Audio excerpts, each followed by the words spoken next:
to tell her. If she didn't know the specifics, it wasn't real. "The coat room," Rook whispered in Nikki's ear. "We've never, explored our passion, to put it delicately, in a coat room." She came back to the moment. Her skin tingled from the heat of his breath on her neck, but she kept her body still. Her voice steady. It was a game she liked to play, pretend that her husband didn't move her as much as he did. It thrilled them both. "Does this place even have a coat room?" "If it doesn't, it should." He took her hand, tugging gently to rouse her from her seat. "Inquiring minds want to know. Shall we investigate, Detective?" "Captain to you, Mr. Rook." "Does that mean you'll wear your captain's hat for me? Just that, and nothing else?" He stroked his chin. "On second thought, maybe your tie." She pulled her hand free, shaking her head at him.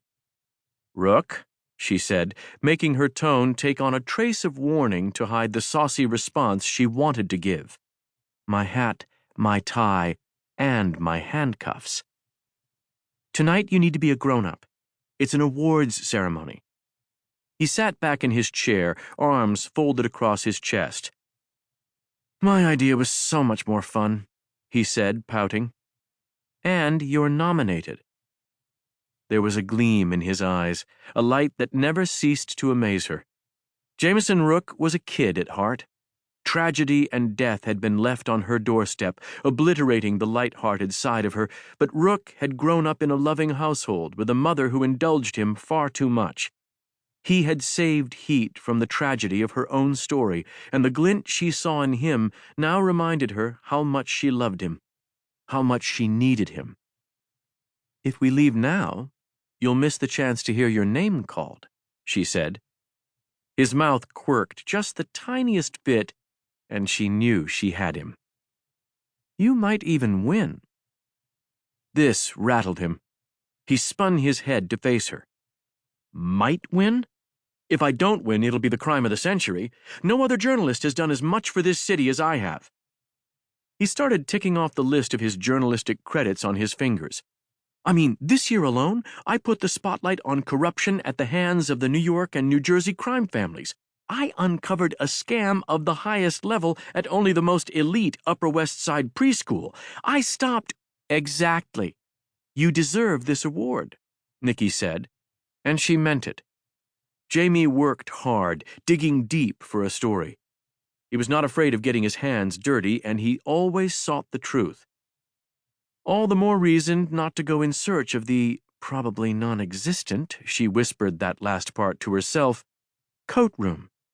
You need to be here when they announce your name. He rubbed his hands together before placing them palms down on the tops of his thighs, leaning forward in anticipation. All thoughts of a coat room encounter had been wiped from his mind, at least for the time being. She nodded with satisfaction. Her job was done. Rook would wait with bated breath until his category was announced. It really was an honor, and she was proud to be on his arm. To be his wife. They'd both dressed for the occasion. He was dapper in a pinstriped bespoke suit from Nolita's exclusive Duncan Quinn store. Its classic cut made him look like a secret agent a la James Bond, which brought no complaints from her. She had opted for a just-above-the-knee, sleeveless sweetheart dress with a dark pink background and intricate black flowers embossed in velvet. In her experience, it was always cold in venues like this, so she'd brought along a lightweight black shawl to keep her bare shoulders covered if necessary. So far, she hadn't needed to use it, and Rook suddenly seemed to notice. "Did I tell you how stunning you look?"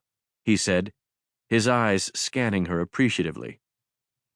"Once or twice," she said, the heat she suddenly felt making her think maybe she'd been too hasty in dismissing his coat room idea.